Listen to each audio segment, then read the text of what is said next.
पापा, मेरी अम्मी अब हमारे पास कभी वापस नहीं आएंगे। नहीं बेटा, जहाँ पर वह चली गई है वहाँ से कोई नहीं आ सकता।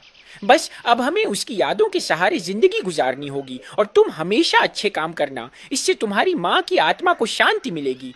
हाँ पापा, मैं हमेशा ही अच्छा काम करूँगा। टिंकू की माँ अब इस दुनिया में नहीं थी। टिंकू अभी बहुत छोटा था, लेकिन वो बहुत समझदार भी था, क्योंकि अपनी माँ के बिछड़ने के दुख को उसने बहुत बहादुरी से सहा था। टिंकू की कुकू के साथ बहुत अच्छी दोस्ती थी। दोनों के घर पास में ही थे। कुकू की मम्मा रानू चिड़िया ने टिंकू को कभी माँ की कमी महसूस नहीं होने दी थी। वो अपने बेटे को जैसा प्यार करती थी, वैसे ही वो टिंकू को करती थी। आंटी, आप क्या कर रही हैं? कुछ नहीं बेटा, बस दाने की तलाश में जाने लगी थी। तुम बताओ, कुछ खाकर आए हो या नहीं? नहीं आंटी, कल पापा को बहुत कम दाना मिला था, वो तो रात को खत्म हो गया था। आज पापा जल्दी गए हैं, वो जल्दी वापस आ जाएंगे दाना लेकर, फिर मैं खा लूँगा। टिंकू बेटा, ये तुमने कैसी बात की है? मेरे लिए तुम और कुकू दोनों एक जैसे हो। मैं ये कैसे बर्दाश्त कर सकती हूँ कि कुकू खाए और तुम भूखे रहो। तुम और कुकू तुम दोनों मिलकर दाना खाओ और बाद में खेल लेना। और हाँ, घर से ज्यादा दूर नहीं जाना। ठीक है आंटी। आंटी, मैंने आपसे कुछ कहना था। क्या बेटा, क्या कहना था? आपका धन्यवाद आंटी। बेटा, माँ से धन्यवाद नहीं कहा करते। अगर दोबारा ऐसा कहोगे तो मैं नाराज हो जाऊंगी। Sorry aunty. अब जल्दी करो, जल्दी से दाना खाओ।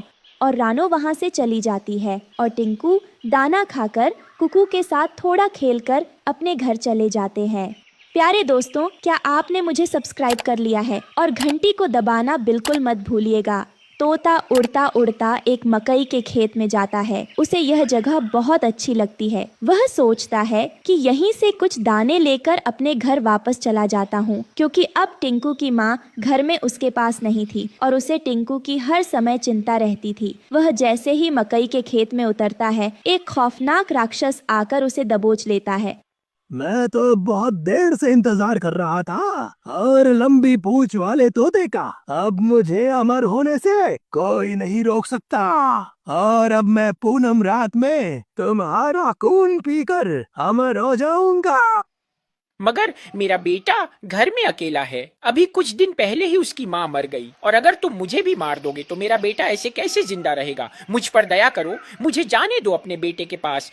लेकिन वह राक्षस तोते की बातें अनसुनी करके उसे अपने गुफा की तरफ लेकर चला जाता है। शाम होते ही सब पक्षी अपने अपने घोंसलों की तरफ वापस आ रहे थे, लेकिन टिंकू का पापा अभी तक नहीं आया था। आता भी कैसे? उसको तो जालिम राक्षस ने कैद कर लिया था। और ऐसे ही सूरज ढल गया। टिंकू, जो अपने माँ बाप के लाड़ प्यार में पला बड़ा था, वो ऊंची आवाज में रोने लगा, जिसकी आवाज सुनकर रानू चिड़िया और कुकू जल्दी ही उसके पास आ जाते हैं। मेरे पापा कहाँ चले गए? वो अभी तक नहीं आए। टिंकू बेटा, क्या हुआ? तुम रो क्यों रहे हो? आंटी, पहले मेरी माँ मर गई, अब मेरे पापा खो गए। मैं रोऊं नहीं तो क्या करूं? मैं तन्हा रह गया। नहीं मेरे बच्चे, तुम्हारा पापा दाना लेने कहीं दूर चले गए होंगे। तुम घबराओ नहीं, तुम तन्हा नहीं हो, हम हैं तुम्हारे साथ।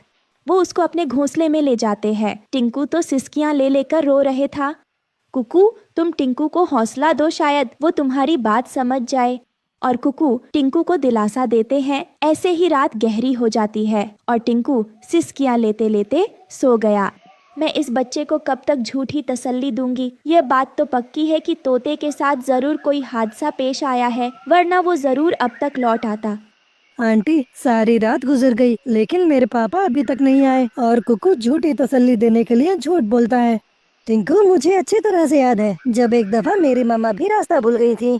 रानू और सुबह होते ही अपने घर वापस आ गई थी।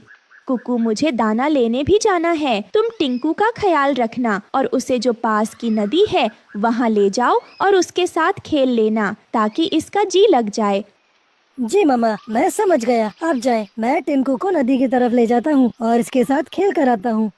रानो दाना लेने चली जाती है और कुकू भी टिंकू को लेकर नदी की तरफ चला जाता है और वहाँ पर ठंडी छांव में जाकर बैठ जाते हैं। कुकू, तुम कितने नसीब वाले हो कि तुम्हारी माँ तुम्हारे पास है। लेकिन टिंकू, मुझे अच्छे से याद है जब मेरे पापा मर गए थे, मेरा और मेरी मम्मा का रो रो कर बुरा हाल हो गया था। लेकिन समय के साथ साथ हमें सब्र आ गया। तुम्हें भी हौसला करना होगा। टिंकू की नज़र सामने वाले पेड़ बने घोंसले पर पड़ती है, जहाँ सांप बाज के बच्चे खाने ही वाला था। बचाओ बचाओ, कोई बचाओ। कुकू वो देखो, सामने वो खौफनाक सांप बाज के बच्चे को खाने वाला है। हमें उसकी मदद करनी चाहिए। और वो जल्दी सांप के पास जाकर जोर जोर से चिल्लाने लगते हैं। कोई बचाओ, बहुत खतरनाक सांप है, कोई बचाओ, बाज के बच्चे को खा जाएगा। भाग जाओ यहाँ से, वरना इसे छोड़कर मैं तुम्हें खा जाऊंगा।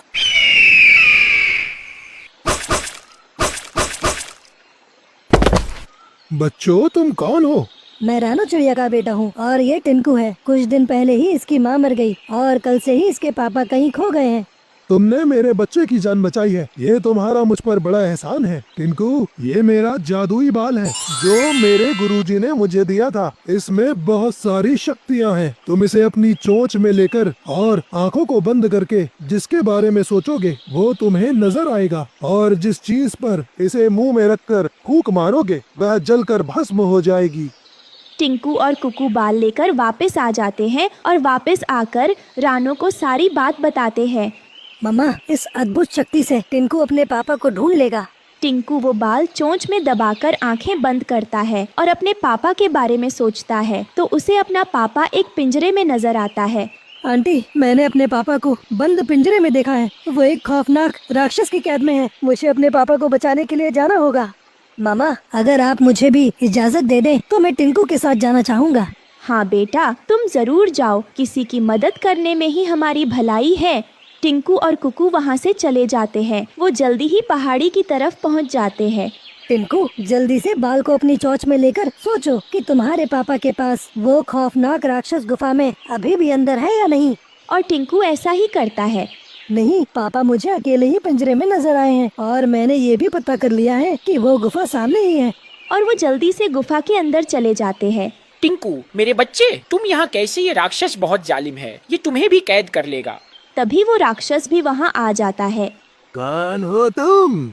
मैं टिंकू हूँ। मैं अपने पापा को यहाँ से आजाद कराने आया हूँ। इतनी शक्ति है तुम में जो मेरा मुकाबला कर पाओगे? हाँ, मैं तुम्हारा मुकाबला करूँगा।